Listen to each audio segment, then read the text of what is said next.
할렐루야. 우리가 생각해 보면 신약에 사는 우리 이 시대에 어떻게 해서 구약의 그 어렵고 재미없는 일을 하느냐, 그렇게 말할 수가 있습니다. 그런데 구약의 역사가 오늘의 우리에게 주는 교훈이 있고요, 구약에는 신약에 나타날 그림자라고 말했습니다. 그러니까 우리가 구약의 역사를 통해서만 지려갈 것이 아니고 그 말씀을 우리가 또 봐야 됩니다. 그런데 우리가 여호수아를 우리가 보면서요, 여호수아서를 보면서 두 부분으로 나눈다 그랬잖아요. 1장부터 12장까지는 이 하나님이 정해주신 땅 가나안을 정복하라. 그리고 13장부터 24장까지는 그것을 나누어서 누리고 살아라, 그것입니다. 그런데 여러분, 우리가 여기에서 보면은요, 이 세상은 우리가 어차피 전쟁처럼 살아야 돼요. 투쟁해야 돼요. 그래서 이 세상은, 천국은 마치, 예수님께 이런 말씀했습니다. 천국은 마치 전쟁과 같고 침투한 것이다. 침투한 것이다. 그래서 우리가 오늘은 여호수아서 5번째고 다음 주에는 마치는데, 이 여호수아서를 통해서 우리가 정복해야 되는 것, 이 세상에서 그냥 이루어진 것이 아니다는 거예요. 그냥 이루어지는 거 아닌가라는 거예요. 우리가 싸워서 쟁취하면 그 다음에 뭡니까? 분배해서 누려라는 거예요. 그런데 여러분, 우리가 젊었을 때 일하고 하는 것이 되면서 나이가 들면 누려지던가요? 또 안 돼요. 누가 그래요? 이게 평생 자녀들 앱더스옵시란 거예요. 자녀들 이렇게, 여러분들 이렇게 다 해놓으면 어른들은, 여러분 부모들은요, 또 잘 사는가 못 사는가, 일은 잘한가, 직장 다닌가, 내 애기 나면 또 애기까지 봐주고, 그래가지고 늙은다는 거예요. 우리 성도들이 기억해야 될 게 뭐냐 그러면, 정복을 해서 이 세상에 살았으면은 누려야 되는데 되던가요? 안 돼요. 염려가 돼요. 괜히 그냥 내가 건강하지 않을 것인가, 내가 또 조금 이거 암이 아닌가, 막 그러잖아요. 나이 들면은 이거 조금 머리가 좀 이상한 게 아닌가, 다리가 좀 아프면 이거 관절이 아닌가. 그래서 우리가 여기에서 빠져버린 것이라는 거예요. 우리가 정복해서 분배하고 누리면서 사는 데서 빠져오는 게 뭐냐 그러면 감사가 없다는 거예요. 그러니까 누리지를 못해요. 그래서 우리 가족을 보면은 감사하고, 교회 와도 감사하고, 그것이 아니고요, 괜히 불안스럽고 재미가 없고 그런 거예요. 감사가 없다는 거예요. 그 다음에 감사가 왜 없느냐, 또 하나입니다. 믿음이 사라져버렸다는 거예요. 그래서 성도가 이 땅에 살면서 정복하고 마지막 분배하면서 나누면서 사는 것이 뭐냐 그러면 감사와 믿음이 있어야 이 세상을 또 기뻐한다. 사실 제가 좀 그런 것 같아요. 그래서 저도 조금 생각하면서 우리가 참 언제부터 감사가 많이 사라졌구나. 그래서 기쁨이 없구나. 그래서 우리가 누리지 못하구나. 그렇게 해서 이렇게 나누어져 가지고 이 땅을 분배해서 이제 너희들이 감사하고 하나님 믿음으로 살아라 그랬는데, 그때 나온 것이 우리가 지난주에 배웠습니다. 갈렙 사건이 나와요. 갈렙. 우리가요, 이 19장 제일 마지막에 보면 뭐라냐면, 조금 이따 나올 겁니다만은 다 나누어졌잖아요. 나누어주고 그때 갈렙이 나오잖아요. 갈렙이 뭐였습니까? 여호수아하고 갈렙이 모세의 제자였습니다. 그리고 오히려 갈렙이 여호수아보다 더 나이가 많았어요. 그럼에도 불구하고 이 갈렙은요, 욕심이 없었습니다. 아니 솔직히 사람이라 그러면은, 아니 내가 나이가 많은데 어째 나도 모세, 여호수아, 갈렙 하듯이 모세 다 수종자리 일했는데, 아니 어떻게 해서 모세는 그 다음 대통령을 이어받고 난 쫄다구냐, 그럼 조금 자존심 상할 수가 있잖아요. 근데 우리가 지난주에 배웠잖아요. 갈렙은 그걸 따지지 않은 거예요. 일단 여호수아가 대권을 잡았기 때문에 거기에 순종하는 거예요. 말을 안 해요. 그렇게 그렇게 했어. 그러면서 자기가 맡은 그 사명을 잘 감당해요.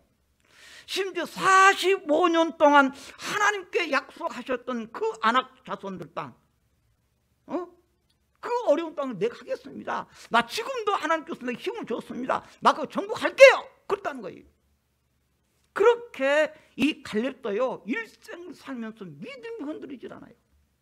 믿음이. 그랬더니 하나님께서 그에게 강건함 주었다. 그리고는 오늘 본문이 나옵니다. 오늘 본문의 내용이 뭐냐면 도피성이에요. 도피성. 갑자기 나와요. 그러니까 우리가 딱 하고 정비를 다 하고 나오는 것이 도피성입니다. 도망가라. 피하라. 어디로? 성으로. 그래서 도피성이에요. 도망가고 피하는 그 성. 그러니까 장소라고 봐야 되죠. 그런데 거기가 우리 말하자면 큰 복지센터처럼 그걸 성이라 그래요. 크게 만들어가지고 번복했습니다. 그 의미로. 도피성이 제작 과정이 뭐냐? 1절, 2절 나오는데요. 아까 말했잖아요. 조금 전에 우리가 19장 제일 끝으로 이렇게 말해요. 제사장 엘리야살과 눈의 아들 여호사와 이스라엘 자손의 지파의 족장들이 실로에 있는 해망문 여호와 앞에서 제위 뽑아 나눈 기업이 이러하니라. 다 해놓고 이에 땅 나눈 일을 마쳤더라. 다 맞춰. 이제 다 맞춰요. 그래 맞춰가지고 땅을 다 이렇게 제비 뽑겨서 줬는데, 근데 원래 그 땅 어떤 땅이라고요? 원룸이 있었어요. 싸우라는 거예요. 그냥 물리쳐서 찾아라는 거예요. 다 맞추고 그 다음에 나오는 게 뭐냐 그러면은 도피성이란 말 나옵니다. 1절에요. 여호와께서 여호수아에게 말씀하여 이르시되, 2절 같이 읽읍시다. 시작. 이스라엘 자손에게 말하여 이르기를, 내가 모세를 통하여 너에게 말한 도피성들을 너희를 위해 정하여. 도피성을 정해요. 자, 이스라엘은요 우리나라의 강원도만큼 된다 그랬습니다. 땅 실제로 그렇게 많지 않아요. 그 좋은 나라. 근데 그것도 가운데만큼 이렇게 딱 강이 있습니다. 그걸 요단강이라 그래요. 그래서 도피성을 몇 개를 짓냐? 6개를 짓니다. 자, 제가 이렇게 써놨습니다. 어디 있느냐? 동그랗게 했는데 요단강 옆편에 3개, 저편에 3개, 6개. 그래야지 빨리 그 갈 수 있도록. 후에는 24개도 짓고 48까지 지었습니다. 이제 딱 꼼꼼하게. 이 도피성에 우리가 하나님 왜 지어라 그랬느냐? 세 번째 하고 있습니다. 이 도피성 누가 들어가느냐? 4절 이렇게 말해요. 이 성읍들 중에 하나에 도피하는 자는 그 성읍에 들어가는 문옥에 서서 그 성읍의 장로들의 귀에 자기의 사건을 말할 것이요, 그들은 그를 성읍에 받아들이 한 곳을 주어 자기들 중에 거주하게 하고, 또 5절에 피해 보복자 그의 뒤를 따라온다 할지라도 그들은 그 살인자를 그의 손에 내지 말지니. 쉽게 말할게요. 이거예요. 이 내용은요 출애굽기 때 모세 때 이 말했습니다. 민수기서 35장에도 나와요. 그러니까 그때는 모세 시대잖아요. 모세 시대 때 이미 하나님께서 모세에게 도피성을 만들어라 그랬거든요. 그리고 이제 여호사 들어와서 모세가 죽고 난 다음에 여호사 왕이 돼서 그 대권 잡고, 그때도 하나님께서 다시 말해요. 내가 모세에게 말했는데 도피성 만들어라. 도피성. 그러면 도피성 뭐라고요? 도망하고 피하는 장소인데 누가 하느냐? 쉽게 말할게요. 아무리 교회를 다녀도요, 아무리 믿음이 좋아도요, 여러분들 안 그럴지 모르겠는데, 근데요 화가 날 때가 있어요. 싸울 때가 있어요. 어째 조금 여러분들 안 믿은 것 같아요. 아이 목사님 나 교회 다닐 때 절대 화 안 내고 싸움 안 해 꼭 그런 것 같은데, 근데 그래요. 그러니까 아무리 믿음이 좋다 그래도, 아무리 교회를 열심히 다녀도 때로는 화가 날 때가 있어요. 그 화가 나고 막 다투고 그러면 좋은데, 화가 나면 어쩝니까? 사람 죽여버려요. 사람 죽여버려. 그런 사람들이 도망갈 것이 아니고, 그 말이 아니고, 이 내용은 뭐냐면은, 제가 예전에요 이 순천 내산중학교를 다닐 때 그 매산중학교가 이렇게 굉장히 이렇게 까끄막지 학교에서 자전거를 제가 타고 왔어요.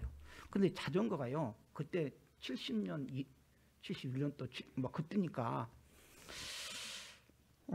자전거를 밑에 타고 오는데 그 뭐니까 브레이크가 말 안 들었어요. 쫙 가다가 넘어지고 얘기를 다쳐버렸습니다.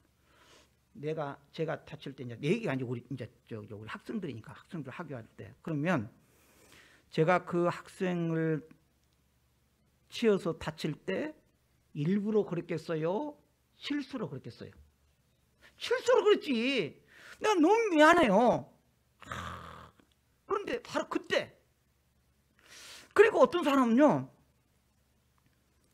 이 길을 가다가 차를 타고 차 탄 사람들 차를 타고 저도 그랬으니까 깜빡 좋을 때가 있습니다.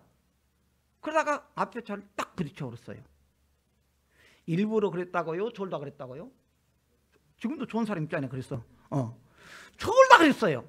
그러니까 이 도피성에 갈 수 있는 사람이 누구냐 그러면은 그렇게 실수로 사람을 죽일 때 의도가 아니에요.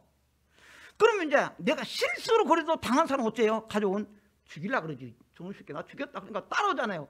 그런데 그런 사람들이 잠시 피할 것이 도피성입니다. 의도적이 아니고 실수로. 그래서 그렇게 가가지고 그 사람이 자 4절은 뭐라 씁니까? 거기 도피성에 있는 장로님들이 다 지키고 있어요. 요즘 말하는 목사님들이 이제 다 지키고 있다가 너 왜 오냐 그러면은 이제 뭐라고 합니까? 그 성의 장로들의 귀에 자기의 사건을 말합니다.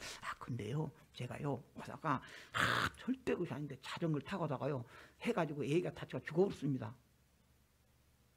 그러면 그래 넌 들어와 그거예요. 근데 거짓말하는 수가 있잖아요. 거짓말. 나는 일부러 저 강도짓 하기 위해서 사람을 이렇게 찔러 죽였는데 거짓말하면 막 이제 난 근데요 가다가 깜빡 졸다 그 사람 그냥 이렇게 엎어져 죽였습니다. 그럼 조사를 해요. 조사를 하면 그 사람 가짜면은 도복장에 내려 죽이게 만들어요. 쉽게 말할게요.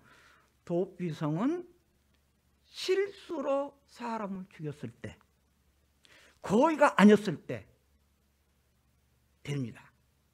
그것이 오늘 본문에도 나와요.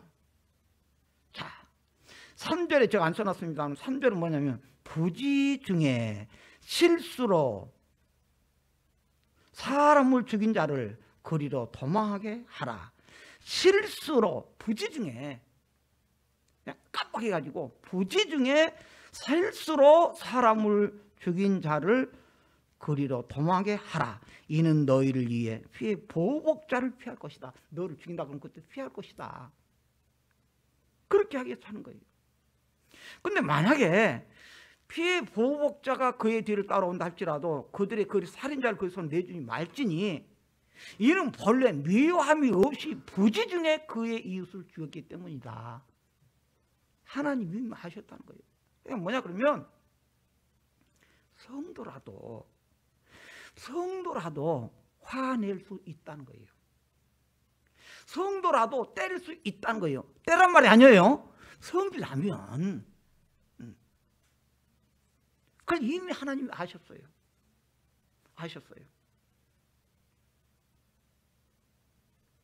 그러니까 우리가 성도들이 정말 믿음으로 내가 흔들려 살겠습니다. 좋아요. 그런데 성도라도 살다 보면 그렇게 못 살 때가 있어요. 화도 나고. 근데 여러분들이 좀 뉴스 들어서 알겠지만 교회들이 참 은혜롭게 못할 때가 많아요. 그래서 막 그 법원에다 고상 사건이 너무 많아요.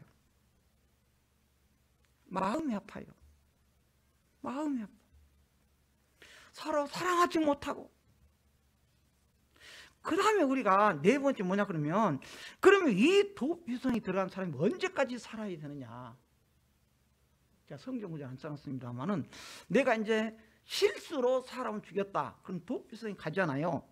그럼 도피성에 가면 이제 그 장로한테 말을 해요. 내가 이렇게 저렇게 해서 죽였습니다. 그래 참 네가 실수로 그냥 들어와 하잖아요. 그러면 언제 눈치보다 그 사람 갔냐? 빠져나오냐? 안 된다는 거예요. 한 번 들어가면은 그 제사장이 죽기 전에는 못 나와요. 그 제사장이, 거기에 있는 그 목사님 죽기까지는 못 나와요. 그러니까 이 도피성은 우리를 보호하고 지켜주긴 하지만 그 장로님이 죽을 때까지는 못 난다는 사실입니다. 못 나와요. 그러니까 거기서는 우리가 할 수 있는 건 뭐냐? 죄 고백을 하고, 난 죄이다 말하는데 거기서 돈을 써가지고 빠져나오냐? 안 된다는 거예요. 형량을 어떻게 막 그거 조작하냐? 안 된다는 거예요. 뭐 우리 집안이 보통 집안이 아니다. 근데 제가 요즘 뉴스거리를 잘못 봤는지는 몰라도 제가 참 무슨 생각이냐면 80년대 정말 군사 독재에 두려운 생각이 있었잖아요. 저 그때 광신대 다녔을 때인데 이 졸업학년도 80년도에 제가 구리에서 전도사를 했는데 구리에서 버스를 타고 왔더니 못 나가요. 그때 광주에 오니까 막 그냥 화분 꽃 그런 시는 거에 엎어지고 학생들이 막 이렇게 하면서 막 깨지고 막 그래요. 그래서 광신대에서 잠을 자고 안 돼, 이제 공부를 못 했잖아요. 휴업조치 했잖아요. 다시 가려고 했더니 막 새벽에 왔더니 군인들이 있어가지고 광주에까지 걸어왔는데 막 곤봉 같은 거 이 새끼들 나 죽여야 된다고 그러더라고요. 그렇게 했던 전두환 대통령에 죽었는데 그의 손자가 요즘 뜨잖아요. 손자가 막 마약을 했다 그랬단 말이야. 어쨌든 막 우리 할아버지가 학살자다 그러지. 나는 참 그걸 보고 인생 저것인데 아무리 제 생각 그래요. 29만 원이 전두환이가 29만 원만 있을 것은 아닐 것이다 했더니만은 손자가 말하잖아요. 우리 집에 얼마나 돈이 많은지 막 그냥 막 그러잖아요. 인생 그것이야. 그래요. 그걸 보고 우리가 정말 이 세상에 살면서 가난하게 살 것은 아니지만 믿음으로 살아야 되겠다. 그거예요. 참 마음이 아팠어요. 그 가정을 보고. 손자가 딱 말해버리잖아요. 다. 우리 집에 돈이, 그리고 미국에 돈이 어마어마하게 회사 해가지고, 그돈 보통 수천억이 들어가야, 살 수 있는 회사를 하나, 지금 운영한다 그랬잖아요. 그러니까, 우리가 언제 이 도피성이 나올 수 있느냐? 죽어야 돼요. 제사장이 죽어야 돼요. 죽어야. 그러면 우리가 이 도피성은 왜 그러느냐? 예수님을 상징해요. 예수님 십자가의 죽으심으로 우리가 구원받았다는 거예요. 그러니까 우리가 계속적으로 이 땅에 살 게 뭐냐 그러면 도피성을 가야 돼요. 지금의 도피성은 두 개입니다. 하나는 예수님이에요. 또 하나는 교회입니다. 교회. 우리가 교회를 떠나면 안 돼요. 물론 여러분들 교회 와서 안 거 좋은 건 좋지만 그게 다가 아니라는 거예요. 예수님 믿음으로 와야 된다는 거예요. 그걸 말해요. 사람은요 천사가 아닙니다. 여러분 천사가 아니잖아요. 목사님도 마찬가지예요. 화내요. 싸우기도 해요. 그렇잖아요. 그런데 그 문제를 해결해 줄 사람이 누구냐? 예수님이라는 거예요. 그래서 로마서 8장 1절 뭐라고 합니까? 한번 같이 읽어보십시다. 시작. 그러므로 이제 그리스도 예수 안에 있는 자에게는 결코 정죄함이 없다. 우리가 찬송하잖아요. 예수 안에 있는 나에게 결코 정죄함이 없네. 그 말이에요. 그래서 우리가 예수 안에 있는 성도들이 정죄함이 없는데 이 구약 시대에 우리가 열심히 전쟁해야 된다니까요. 여호수아를 통해서 1장부터 12장까지 보면 전쟁에서 우리가 이루어야 돼요. 그런데 그걸 어떻게 해요? 누려야지. 참 나이가 들면은 이 어른들은 다 하나씩 질병이 있대요. 제가 서울에 이렇게 큰 대학병원을 이렇게 좀 전화를 해본 적이 있었거든요. 근데 정해놓고 수술을 하려고 한 1년, 2년 보통 기다려야 되는데 왜 이렇게 환자가 많은 건 모르겠어. 그렇게 많대요. 예약해놓고 상담하고 예약해놓으면 보통 1년 반, 2년 걸린대요. 많아요. 우리가 이 땅에 살면서 정말 해줄 거면 누리자는 거예요. 어려워도 누리자는 거예요. 왜 못 누립니까? 여러분 솔직히 말해보세요. 우리 마음에 뭐가 없어져 버렸다? 감사가 없어져 버린 거예요. 감사가 없어져 버린 거예요. 그래서 집에 가면 인상부터 써요. 인상부터. 교회 하면 인상을 안 쓰니까 줬을지다마는 교회 절을 보면은 성도들이 절을 보면 인상부터 쓰는 성도 없으니까 그건 좋긴 해요. 그러니까 여러분 다 천사 같은 건 믿지만 근데 성도는 성도라서 천사는 아니에요. 천사는 아닙니다. 갈대 같다는 거예요. 꺾일 수밖에 없는 갈대. 꺼져가는 심리 같다는 거예요. 심지. 그런데 제사장의 죽음으로 예수님의 죽음으로 이제 우리가 결코 정죄함이 없다는 거예요. 그래서 이사야 선지자는 1장 8절 9절에 이렇게 말했습니다. 여호와께서 말씀하시되 오라 우리가 서로 변론하자 계산하자. 너희의 죄가 주홍 같을지라도 눈같이 휘어질 것이고 진홍 같을지라도 양털같이 휘어지게 될 것이다. 자 19절 같이 읽어보십시다. 시작. 너희가 즐겨 순종하면 땅에 아름다운 소산을 먹을 것이요. 여러분 특히 나이 많으신 분들, 그 중에서 생활이 곤란하신 분들 정말 여기 땅에 아름다운 소산을 먹기 바랍니다. 돈 많은 사람들은 말 필요 없고 다 알아서 먹으니까. 나이가 들고 생활이 곤란한 성도일수록 정말 우리가 땅에 아름다운 것을 먹으면서 살 수 있습니다. 그렇게 하기 위해서는 어떻게 한다고요? 어떻게 해야 된다? 순종하라는 거. 어떻게 순종해요? 억지로 인상 쓰면서 즐겨하라는 거예요. 여러분 주의 일을 하면서 찬양도 마찬가지입니다. 웃고 하세요. 예배 때마다 여러분 웃고 하세요. 옛날에 페르시아에 한 왕이 있었다 그랬잖아요. 한 왕이 그 필이 먹동이었으면 먹동 참 정직하게 살아요. 왕이 한 번은 민정시찰하다가요 그 먹동을 만난 거예요. 먹동이 아무것도 없어요. 자기는 이렇게 필이밖에 안 분대요. 그 먹자를 치면서 그 양을 치고 그러면서. 그러니까 그 사람을 왕이 딱 데려다가 이렇게 요직을 앉힌 거예요. 장관 시키고 총리 시키고 그런 거예요. 그러니까 이제 밑에 사람들이 그 장관들이 원래 있던 사람들이 꿀따군 하지 시기를 하지요. 그러니까 이제 왕한테 거짓말해요. 왕이요, 저 총리가요. 옛날에는 들어왔을 때는 그 먹동이었는데 아무래도 그 사람이 지혜를 통 못 오게 하고 감춰놓고 아마 이렇게 총리가 돼서 이렇게 축적을 많이 한 것 같습니다. 전두환처럼 막 돈 빼드는 것 같습니다. 막 사왕돼서 그런 거예요. 그러니까 왕도 의심한 거예요. 저는 변질했나? 그래 집에 간 거예요. 자기 집에 가니까 뭐 없어요. 근데 하나 딱 잠가놓고는 거기는 안 열어주더래요. 딱 열어놓고.